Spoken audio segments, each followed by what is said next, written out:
Hello and welcome to the Pub Footy Podcast. I am your host, Diego Cerrone. Today is March 17th. Happy St. Paddy's Day. And with me, the two fellas, Coach John Martinez, Carlos Castro, who, by the way, has a debt to pay right now. Right off the bat, huh? Right now. Get it over with. I couldn't even say a word in before I had to take a shot. Nothing. Nothing? What do you gotta say? You lost. Everybody knows why you have to take I'll this get shot. into it. No, you don't need to. It's fucking 1-0. Another shit team right here. Jets, shit. Chelsea, shit. Enjoy. Fucking, Any sickness that you had over the weekend, gone with that clear. shot. That's cleared. Tequila will clear that shit. Yeah. Good. I mean, we can talk about it real quick. Do it. You want to talk, Johnny? I mean, not much to say. I mean, 1-0. You know, we find a goal 20 minutes in. Dominant. Finally get a set-piece goal after like 20 games. So that's really exciting for me, you know, especially what's coming up for us in the schedule. So, and the fact that you guys haven't beat us in 10 games. Yes, sir. So, But, honestly, this Chelsea team is so fucking bad. We were shorthanded. Yeah, I mean, so is Arsenal. Arsenal doesn't even have a fucking striker. We're playing with two center midfielders we paid $250 million for. They can't control a fucking game. Have you seen Enzo and Moises ever dominate the midfield in any game they've ever played? For short spurts. Not a full game. But every game, I don't see him dominating anything. Not for that price tag, no. Badiashile is the worst player I've ever fucking seen in my life. I can't even remember a performance that he's played in where I was like, good job. Fofana, lucky to see the full game out or to even play. Dude, I'm sorry. Refereeing in the Premier League is such a bizarre thing to watch. So bizarre, especially when Arsenal's reputation with all these red cards, and you see the stuff that Fofana was doing yesterday, and he doesn't get anything. He doesn't get any. No. Oh, it's a derby game. It's a derby game, bro. Stop being soft. Man, stop it. I get it. It's a derby game. Soft. It's not soft. Maybe the first or second or third or fourth, but you know. And he got a yellow, didn't he? For a delay of game, out of all the other things he did, dude. He got the softest yellow. He should have had a yellow card. 4 other instances before that. It was a strategic yellow card for sure. And yeah, man. And shit. And no Cole Palmer. He's been.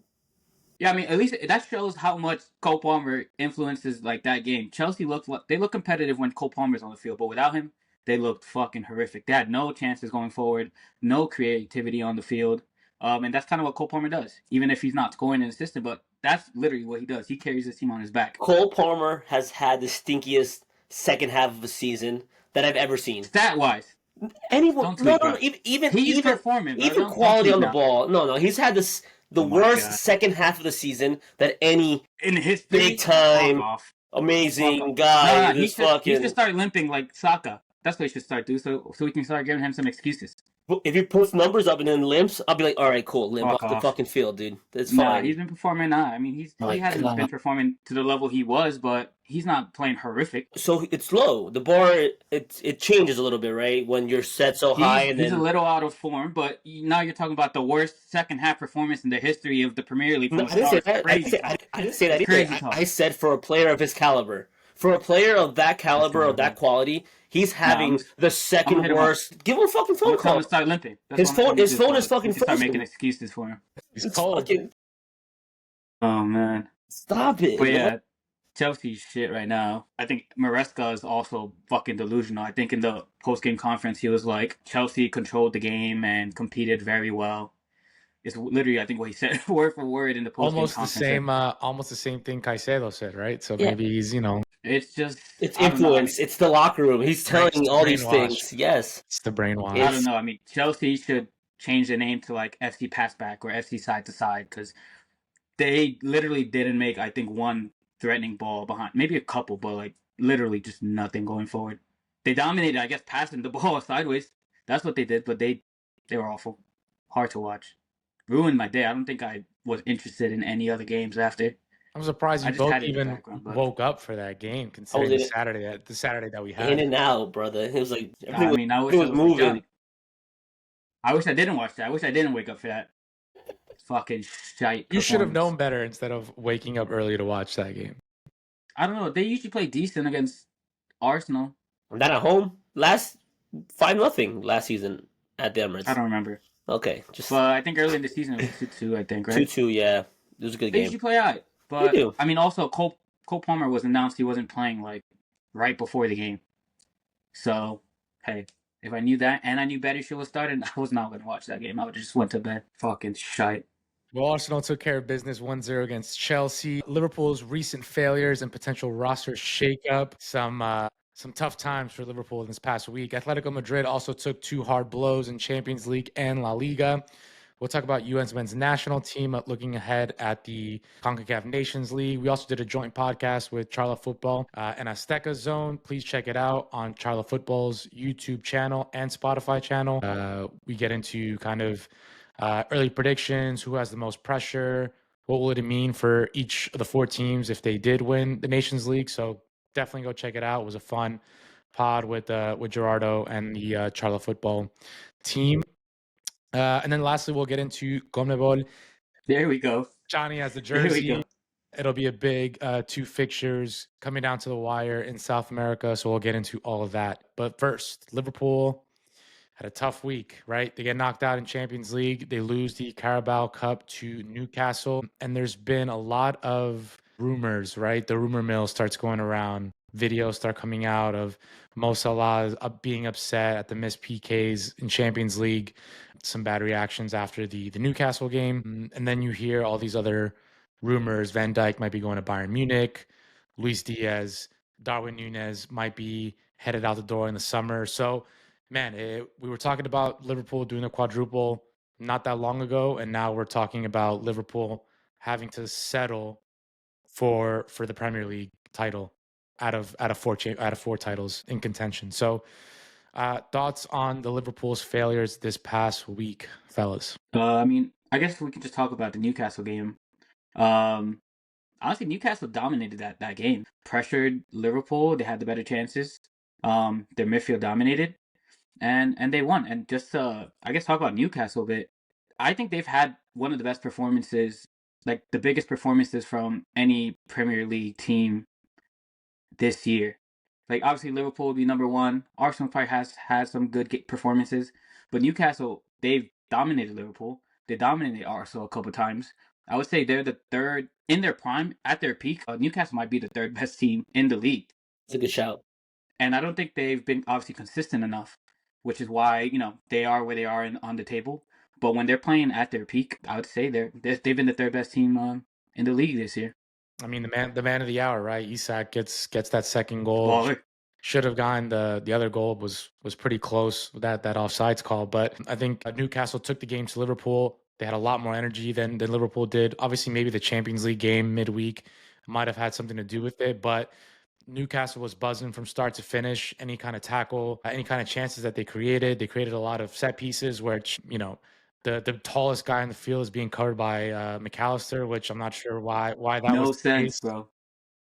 No sense. Newcastle was great. Newcastle was great on the day. Their first title after 70 years, so they break their title drought. Crazy. So good for them. Very excited for Newcastle to get that trophy, and well deserved, to be honest. Yeah, I mean all that for the best players to leave them next year. But hey, enjoy the moment. Enjoy the moment this year. Hey, they should be able to replenish with the money that they're going to get from him. No, that's an That is true. easy. That's an easy 120. Yeah, probably more. I think They're More. like, give me 150. I was like, I mean, One for Isak? he's legit. That's a lot of money. It's a lot of money. He but is legit. He's legit, Yeah, and in today's market, obviously, you pump those numbers up. Teams can have the facilities to chalk it up. So I mean, would I want that for Arsenal? Absolutely. 150 is a steep, probably, but what are you gonna do? He's the best striker in the league, I think. He's legit This season. great second goal, dude. His versatility, his ability to like run off the shoulder, check in, go 1v1, strike the ball from distance, strike the ball from close range, head the ball. He's kind of complete. And then someone had mentioned like they're comparing him to Titi, right? Thierry Henry, and he's like, that's a long. I mean, it's a stretch to compare them, but there are similarities. Similar qualities. And they both have a knack for finding the back of the net. So that's something that Arsenal needs. So listen, if they don't make Champions League, red and white, baby, you look good in it. You'll look good. It was great to see Newcastle's players to show a lot of emotion at that final whistle. You saw what it meant to a lot of those players. The coach, obviously, it's a big weight off their shoulders, right? 70 years is a long time for such an historic club to go without winning a title. So it was great to see that reaction. Let's flip the page over to Liverpool, though. Liverpool definitely didn't put their best foot forward in that game. Obviously, a tough loss against PSG, where to be honest, I think we can we can all agree that PSG was probably the better side in both games. But in that second game, Liverpool were not far off from winning, right? There was a lot of chances that they created, some goal line clearances, right? Some like crazy stuff going on in the box where they probably could one toe poke away from going through. So I won't say that they had the worst game in that second game, right? It obviously went to PKs. Donnarumma did his thing, but it's kind of tough to comprehend how they kind of just fell apart, right? Fell apart from going from winning a quadruple to where they're at right now, and then obviously the stuff in the locker room that's going on. So I guess, what are your guys' thoughts on just how it all unfolded for them? I know you guys are both happy that it happened, but taking your bias aside for a second, what do you think maybe caused some of this collapse? I think Go ahead, John. just not being used to losing. They were perfect for a lot of the season where they weren't dropping games, they weren't losing games, they weren't dropping points. So they were pretty successful all year up until this point. So I think when faced with a little bit of adversity, and then big time players not really showing up how they should be showing up during these games, I think the leadership kind of showed a bit. And I think maybe the inexperience of Arne Slot being a Premier League coach, right? That's just my assumptions, obviously. But if you're thinking about it, you're so successful throughout the year, and then you start to kind of slip a little bit, and then everything just starts to fall apart. So lack of losing, right? Lack of adversity throughout the year kind of probably piled up at this moment, and then boom, you get hit. Thunderbolt, you don't know how to react. It's kind of tough on the locker room. Big players aren't kind of reacting the way they should be. From how we're seeing it from the outside. We're showing good leadership and whatnot, and then I think things start to kind of crumble, and that's what kind of happened within less than a week, right? So now hopefully you think they can finish strong with the league and not drop points, but football, you never know. But I'm not going to get my hopes high, but because I see that, I see them closing the Prem, but they should. A little bit of adversity, a thunderbolt, and they kind of crumble. So yeah, I have some thoughts. Go ahead, Carlos. Yeah, I definitely think they've had a lot of these issues, but it's been masked by them putting out wins in a last minute fashion, which has happened a bunch in the season. Also, Salah having an unreal season and carrying Liverpool has kind of masked, the problems that they've had on the team. And now that they're losing, you kind of see it come into light. You see how Salah reacts when things aren't going his way. And yeah, I think, as Johnny mentioned, they haven't lost, so they don't know how to kind of bounce back from that. I think the Newcastle loss might be due to the fact that they lost a huge Champions League game on Wednesday. And that's what really matters to those players. I don't think they're really looking at the Carabao Cup with too much importance. And I think they're still reeling from that loss they had over the week. Yeah, and we talked about before how deep this Liverpool squad was, and it was one of the reasons why they were so successful in all these different tournaments, right? Because they did have a deep squad. And I saw some of the comments and reactions to this last final game, cup game, and a lot of people were a little frustrated with the lineup, tired legs, right? So it almost seemed like Slot didn't use that deep squad that he does have to his advantage. And I think it cost him. I also think having so many players like 1 foot in, 1 foot out. Johnny mentioned lack of leadership, right? Like if you hear that your captain might be going to a different club, that's going to cause problems in the locker room. The stuff that people are talking about Salah and Trent, that doesn't look good as well. The Nunez thing, midweek missing the penalty, Salah's reaction, that doesn't look good. So it almost seems like a lot of the big time important players for Liverpool have this like 1 foot in, 1 foot out, and you kind of almost have to give Klopp a lot of credit for, bringing the troops together and rallying the troops together under one mission, because it does seem like there's a lot of big personalities in that locker room, and it doesn't seem like Salah is managing them properly. And like Johnny said, and like you both said, right, you win so many games, it kind of masks all these problems, underlying problems. Once you lose to Plymouth Argyle, once you get out of the Champions League, FA Cup, then these problems start to arise, and then that's when people are like, fuck it, like all hell kind of breaks loose, and then there's like, I don't fuck with you, and then this is how a team like Newcastle, who granted is a very good team, they can outplay you, and they can dominate you for 90 minutes in a game that you saw how important it was to them compared to Liverpool. Right. So yeah, I think the locker room is crumbling a bit at Liverpool, and curious to see how. I mean, they still have to close out the Prem, right? It's a big gap, but they still need to close it out. So I'm curious to see how Slot and the team react to these next few games after such a crushing week. Speaking of crushing weeks, Atletico Madrid also had a bad week this week with a really tough loss to Real Madrid in PKs off the double touch, Julian Alvarez penalty, and then being up 2-0 against Barcelona at the Metropolitano, and then last 15, last 20, just give up the game, lose 4-2, and really hurt their chances of competing for that La Liga title. Thoughts on Atletico's tough week as well? Go, Johnny. The first one, I think it's heartbreaking. I think it's, as a neutral, I don't hate anybody. I don't dislike Madrid, both Madrids. I thought it was a heartbreaking result for Atletico and for Julian Alvarez and for the hard work that they put in both legs, especially the second one, and to go out that way and then try to rebound against Barcelona, who are having a great season and have the ability to beat them at home, and then going up 2-0 and then dropping the result, right? When you know the race for La Liga is so tight, that's kind of like gut-wrenching. Hard. And I know that locker room is probably suffering because I've seen it on Twitter, like Simeone is like bottle job, midweek, and then now over the weekend, he can't seem to get over like certain humps, like certain little things in terms of like trying to be successful and like win things. He can't get over it. Whether it's against Real Madrid, whether it's against Barcelona, there's a struggle there. So I feel bad for Atletico because I love that team.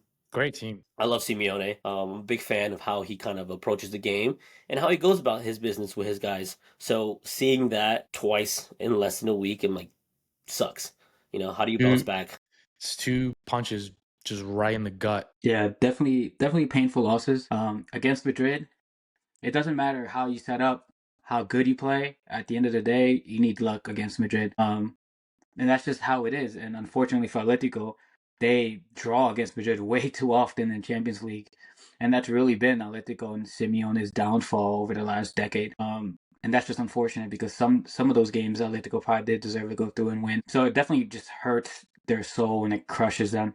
And then against Barca kind of dominated that game. They had the way better chances throughout the 90 minutes. Yeah, I'd agree. I'd say they probably did deserve to win, but I mean 2-0 up in the 70th minute to give up 4 goals in 20 minutes is unacceptable.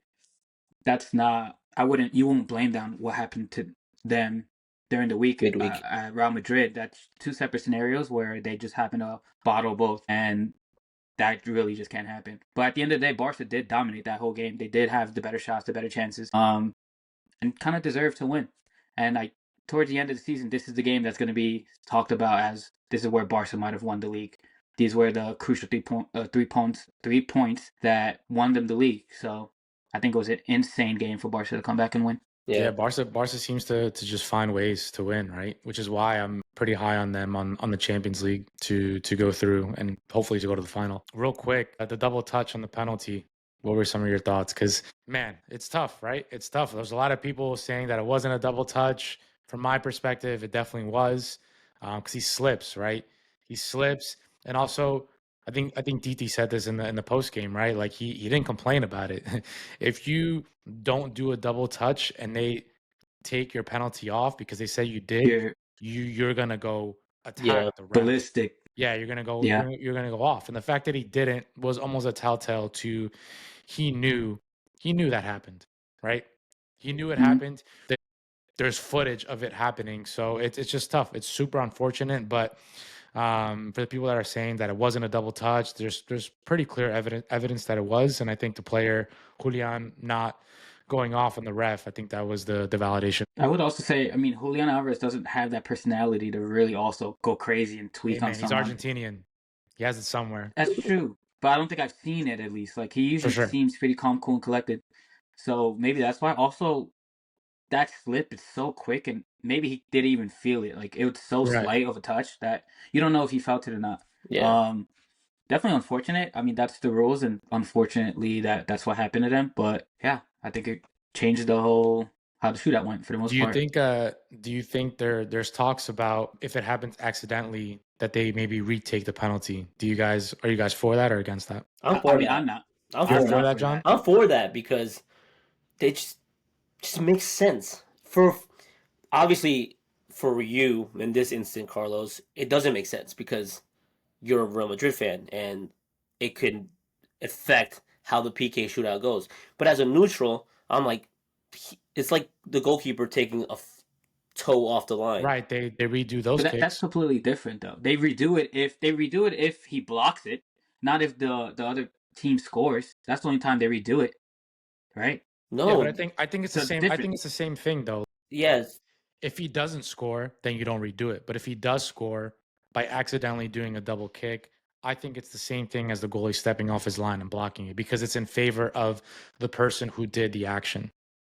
But that's what I'm saying, though, right? Let's say the goalie steps outside the line and doesn't save it. They don't redo that. No, exactly. So it's in favor. Why would you redo the penalty kick if he touches it twice? Because it's in favor of the person who did it. So it's like if the goalie does it, gets off his line, saves it, redo it. If the guy double kicks it, it's in his favor and scores, it's in his favor, they should redo it. I don't know. I don't see it that way. I think it's just an unfortunate thing, and that's just what happens, and you keep pushing forward. I think the only thing that needs to be fixed is how you communicate that to the fans after it happens. Like, everyone's just confused that happened. I think in scenarios like that, you have to clearly explain it to the crowd and to the players what happened. NFL style. But the thing is, people are so confused because it doesn't happen often. Yeah, it's happened. It's happened, but it doesn't happen often. So that's why people happen in that scenario in that big of a game. Correct, and it shouldn't. It happened. It shouldn't. It happened in the World Cup final though against Argentina and France. So don't say it doesn't happen. In big moments. You know what? I've never seen that video until literally this past week. Correct. I swear to God. Me either. But that's what I'm saying. Okay, so I'm saying it happened in a bigger moment. A World Cup final was such a bigger moment than this. No, correct. I'm just saying, around the 16. How did that not get more coverage? At least why it didn't get more coverage, because it was rigged for Messi. On my side. That's exactly why there was no coverage on it. Oh my goodness, man! That's exactly why there was no coverage on it. Hey, it came out. People are like, why wasn't that covered? It just proves the fact that shit was rigged. Hey, I don't know. Whatever. Man. I mean, it was like I said. It doesn't. If they call it, cool. If they didn't call it, it's 2 years later. Whatever. But I don't think that changes the fact that I think they did the right thing by not giving Julian that goal. Well, no, I agree. But I think we all agree. We're just saying maybe if they change the rule, are we for it or not? I'm for it. It's never going to happen again. I think for you guys, I don't think it's going to happen. Well, it's not if it happened in Madrid. I don't care. I'm saying overall, like in any game, if you touch it twice, you fucked up. It's unfortunate. And that's what happened. This is like when Chelsea played Man U and John Terry slipped on the ball to win the game, and it cost. But he didn't double touch it. He just whiffed it. But I'm saying shit like that's unfortunate, and it's just what happens. Yeah, that's unfortunate because he slipped and missed, but he didn't slip and double touch. It's unfortunate that Julian Alvarez slipped, hit it twice, and they called it back. It's unfortunate, but that's the game, and you move forward. Or no? Yeah, I mean, in this instance, you do move forward. You have to. But if you have the opportunity to change the rule, tweak it, you kind of have to, I think, because now the unfortunate thing is like, are teams going to keep losing because of this unfortunate thing where it's an easy fix. It's not like a problematic or it's a difficult thing to fix or to tweak, right? It's a simple fix. If it's by mistake, can we probably give him an opportunity to score again? Because he scored. He didn't miss. He scored. Exactly. That's exactly what I'm saying. It's different if he missed. Now you're like, wow, he double touched it. He missed. You're going to give him another chance to score. You're not going to give him You're not going to give him another chance. Correct. But he scored. Yeah. He scored, and now he's asked out because he double touched it because he slipped. Unfortunately, that's kind of hard. That's like gut wrenching. It's like, oh, that's tough, man. Like, obviously we understand those are the rules, and you chalk it up. But I think going forward, so this doesn't happen in big moments. And to be fair, so Madrid doesn't get discredited either, like Real Madrid. Well, I mean, I don't think it really discredits them, except for people who hate Madrid. I think Real Madrid deserved to go through at the end of the day, and they went through. Wait, if they did retake that penalty, say he scores, does Madrid still go through?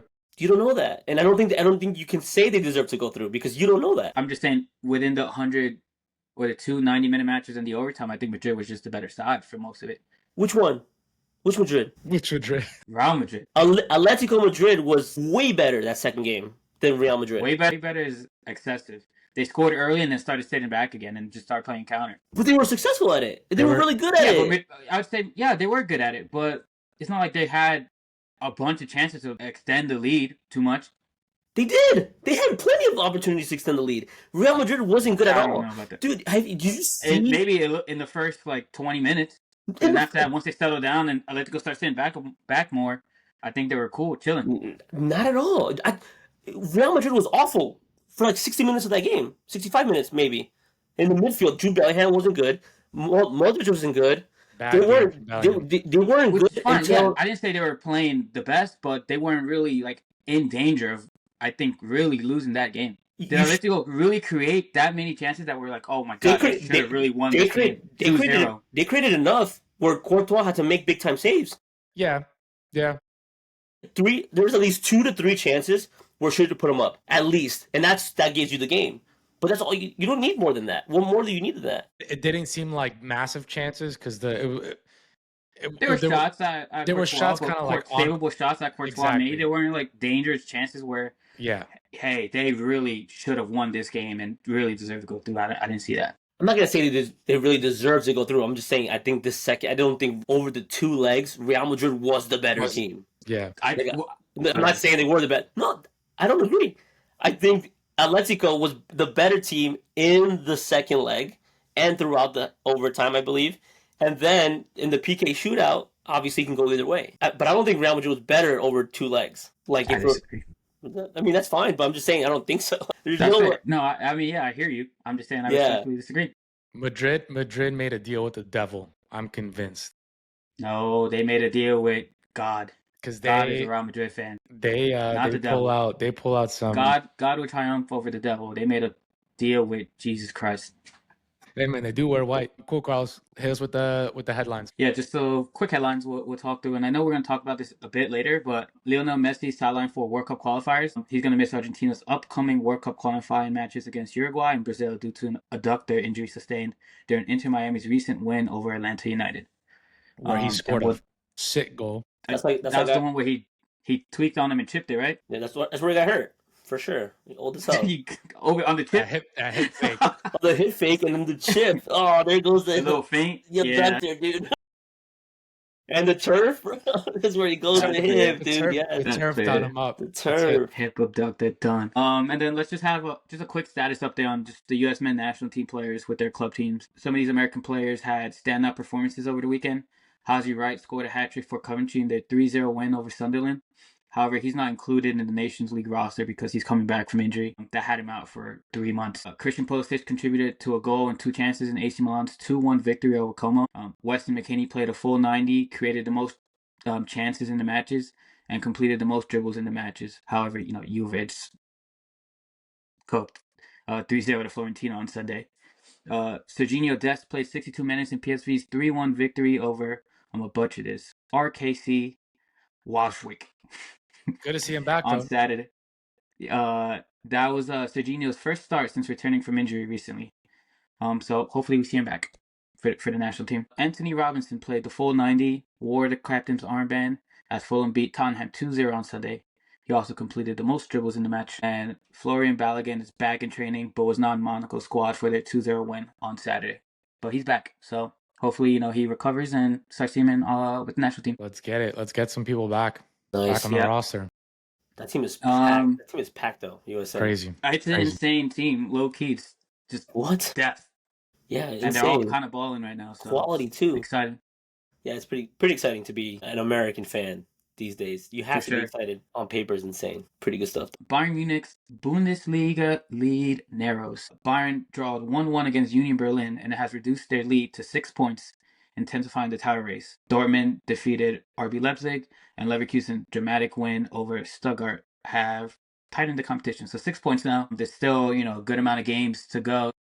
That's only two points drop or 2 games of losses or points dropped, and You're there already. now the games are big now. Now it's a close race. Jeez.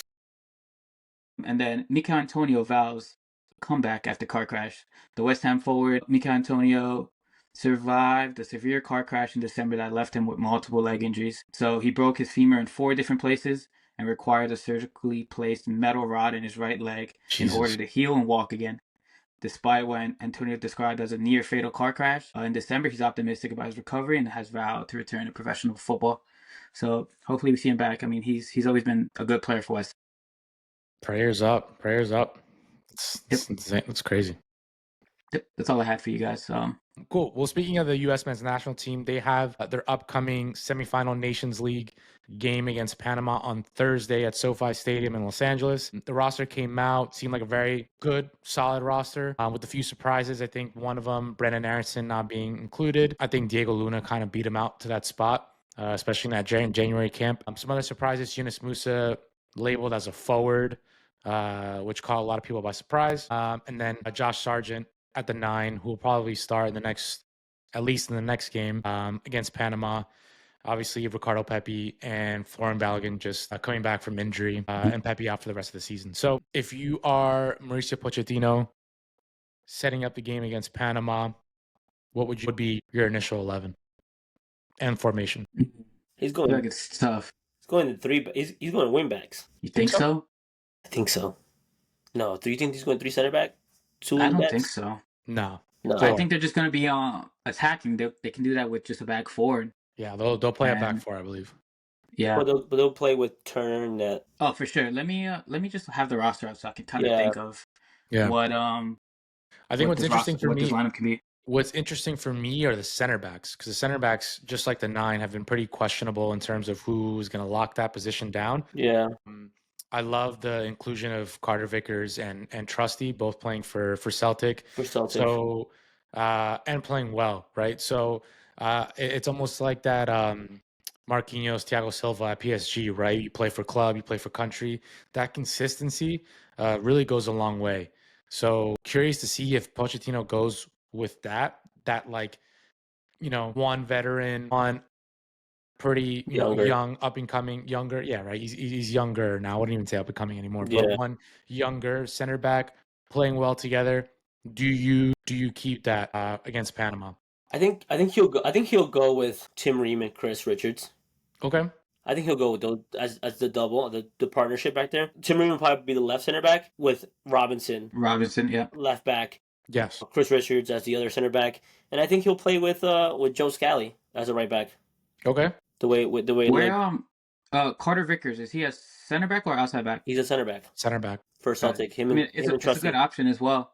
But again, I think Tim Ream has kind of just been balling. I mean, right now he went back to MLS, but he was very informed when he was in Fulham last season, and I think he's still playing decently. He has that partnership with Richards, so I agree that I think Richards and Tim Ream at center back. Okay, so I'd be surprised if he puts one of the other guys in, but I mean, I'd be surprised in a good way. Like I wouldn't be like, oh wow, Tim Ream's not starting. Like I would like to see it at some point. Yeah, I agree. 2 Celtic guys together. Wait, Tim Ream's also getting old, so it's not a bad time to start, changing up the lineup. Yeah, introducing other center backs. So seeing how that relationship forms. And then midfield, I think we all can agree on what the midfield's going to be. I'm going to go Cardozo, Adams, and McKennie. So Cardozo, Adams, McKennie as the 3 in the middle. Obviously, Tyler doing more of the 8, I think. Okay. Of the 8 work. or 6? It's Cardozo the 6? Yeah, because Cardozo usually sits in the hole and kind of conducts the play because of the quality and his ball retention. Is he better with his feet than Tyler Adams? I believe so. Like quality, like technical ability, like just cleaner on the ball. He gets stuck in, man. He gets stuck in, yeah. But then like Tyler Adams is going to be that guy who just cleans up everything, side to side, up and down, getting stuck in, winning those challenges. Second ball, I think for him would be the big thing this coming game. Because I see Johnny Cardozo winning those first sets of battles, like in the air and stuff, and then Tyler Adams and McKennie kind of cleaning up second ball challenges and going from there. So I think it's almost like they could either play with like 2 6s and an 8, or 1 6 and 2 8s, right? Because because none of them are really a 10. No, correct. Yeah, I mean, I think it's definitely interchangeable between Tyler and Cardozo. Because obviously Cardozo has the better feet. You don't mind seeing him a little bit higher on the pitch over Tyler Adams. No. Maybe Yeah, you're right. distributing the ball a little Yeah. more better towards the forwards and Like maybe slipping stuff through. like breaking lines. Yeah. Yeah, I can see So that. That'd be cool yeah. to watch, though, right? You said maybe they interchange during the game, like as the game progresses.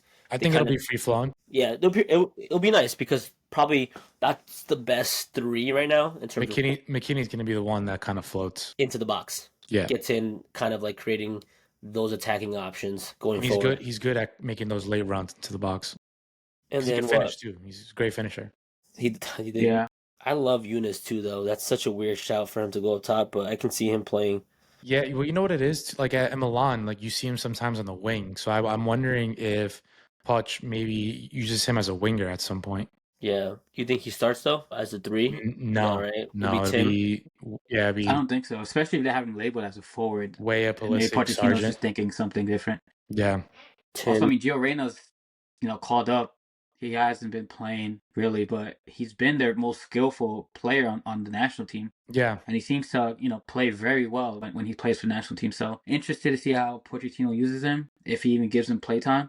Yeah, But he's been their best player. Yeah, one of their best players. I think we'll see him. I think we'll see him in maybe last like 15, 20, I guess, depending on how the game goes. yeah. But yeah, I think Reina is one of those guys, he's kind of like James, right? Like club struggles, but when he puts on the US jersey, man, he's always lights out for the most part. So Yeah. I wouldn't be surprised to see And honestly, Reina it on the depends field on at how the that point. game's going, because Yeah, if they're not creating too many chances in the attack and, there's no creativity with the three in the midfield, Gio's the first one coming in from the bench to, kickstart that attack. So it depends how, the game's flowing and see if he gets playtime or not.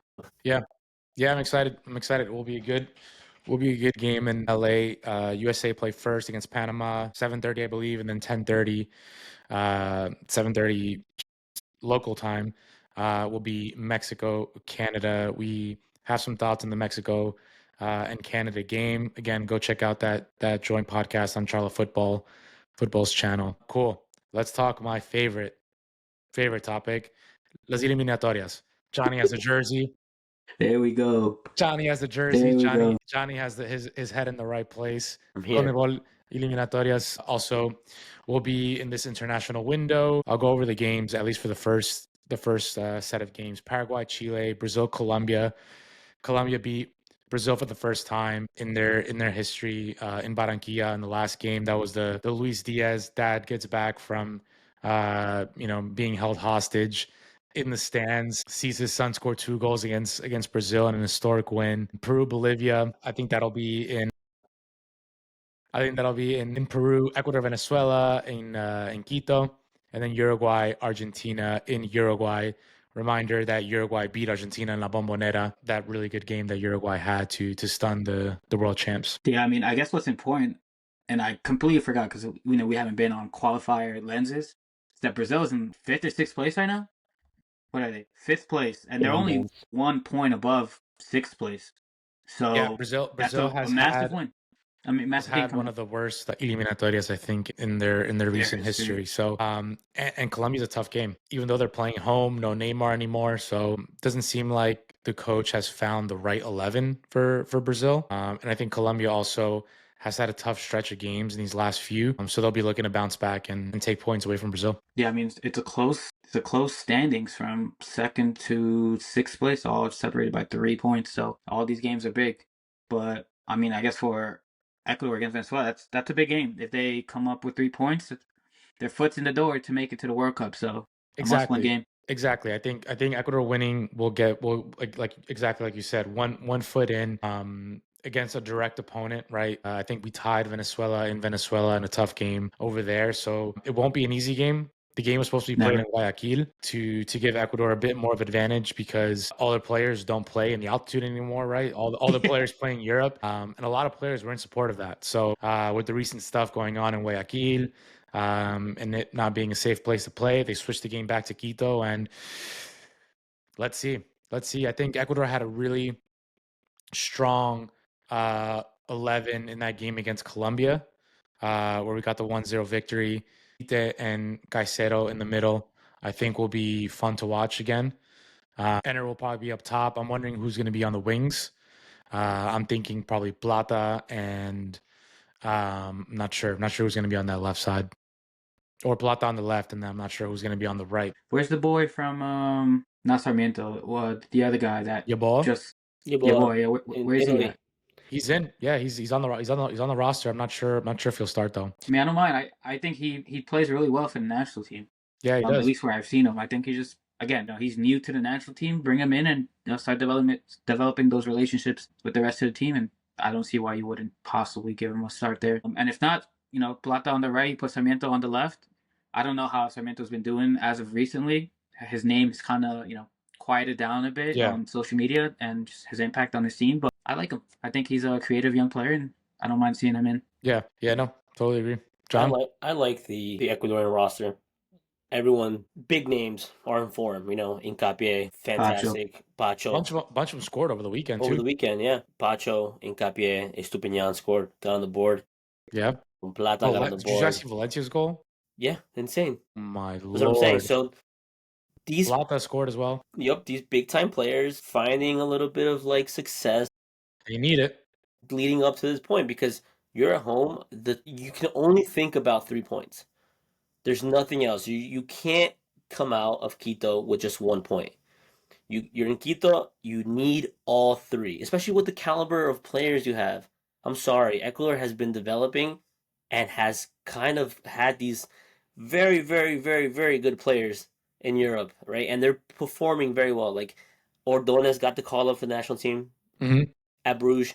I think he's been fantastic. Obviously, you have Pacho. Obviously, you have Hincapié. You have Estupiñán, who's getting back into form. Moises Caicedo, whatever it is, he's still one of our more important players for the national team. When he's ticking, we're ticking.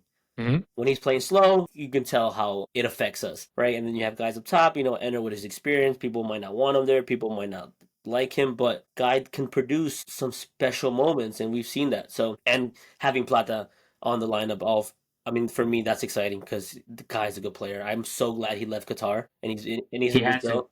Thank God. He had to. Thank the Lord, because we need him to play actually some proper competitive football. Yeah. So, and that's what he's doing, and he looks good. So I'm excited. Yeah. Friday, we like to watch Ecuador play, and they might put us through some emotions throughout the 90. But come over, Johnny. We'll watch that shit in my backyard. I think that's on. Yes.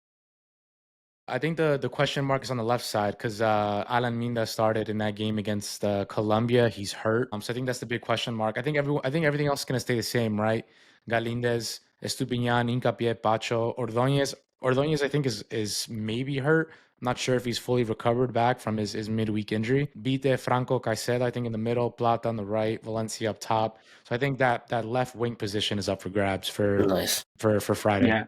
I mean, but regardless, it's, South American qualifiers, and doesn't matter how good, who's on the field, it's always going to be a battle, and it's going to be a tough game. Like, if you just think about, I think Ecuador's recent matches against Venezuela, they haven't beaten them, even though they've had the way better squad. I think they lost in Copa America. I don't know what happened in the last qualifiers. I think they tied, maybe. They tied.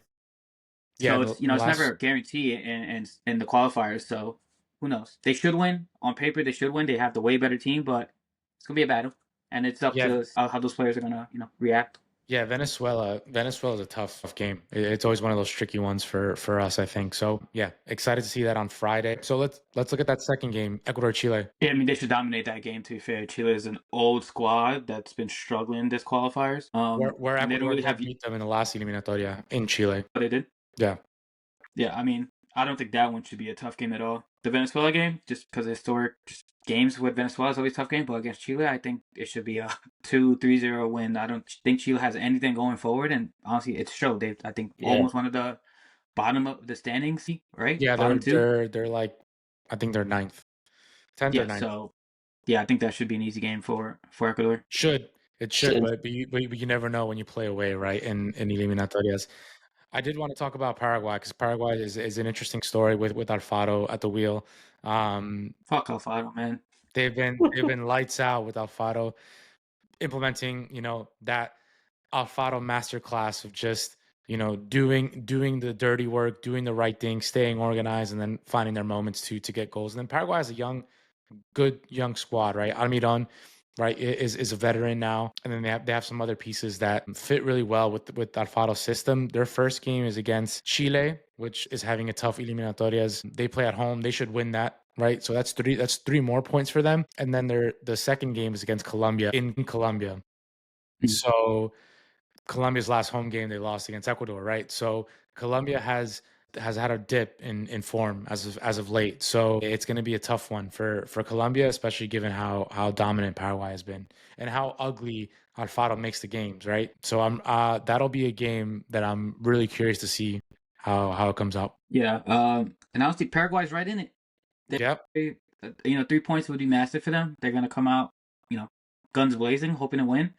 Alfaro's gonna obviously have them tactically set, in the best position to win that game. I don't think they're gonna struggle with Chile as well. But again, it's qualifiers. It could be a 0-0 game. It could be a 2-1 game. Either way, so yeah, it's gonna be tough. And Argentina too, right? Tough stretch of games. They have Uruguay first in Montevideo, and then they have Brazil at home in El Monumental. Tough. But I like the roster they're bringing. Argentina, they call up the two guys from Como, Nico Paz, and the other fella. So I mean, they have some promising young talent that they called up this qualifiers. So I mean, I'm excited to see that. No matter what, I think Argentina's Argentina. I do enjoy watching their football because it gets a little aggressive, a little dicey, a little scrappy. But then you have quality, right? I mean, obviously Messi's not in there, so maybe other guys. I think it's better that Messi's not in there. To be fair, especially for the younger guys, I think. Yeah. So I think the time like now to step up, you'll see some quality in different guys, and that's probably going to be refreshing to see because we're all used to seeing Messi kind of like solve their problems, do things here and there, magical moment. Maybe now other guys can step up to the plate. Maybe younger guys can do that job, and we'll see it, whether it's against Brazil or against Uruguay. In two tough matches, right? Like Uruguay had the better of them in the first game. I think one of the more informed teams is Uruguay. So to see Argentina without Messi, how do they match up? How do they approach the game will be interesting. And then Brazil, right? Brazil is always going to be a tough game, no matter how bad they're doing in recent eliminatorias. But it'll be tough. It'll be tough to see how Argentina plays out. It'll be interesting to see what Scaloni does for these next two games for Argentina. Cool. This was a fun pod, guys. This was episode 10, our unofficial 10 already, bro. 10th episode. Jesus. Unofficial, what, 5? Official? I think official's like 5. Nice. Yeah. Cool. So we're on the right path, fellas. Good catching up. We'll talk soon. Exciting.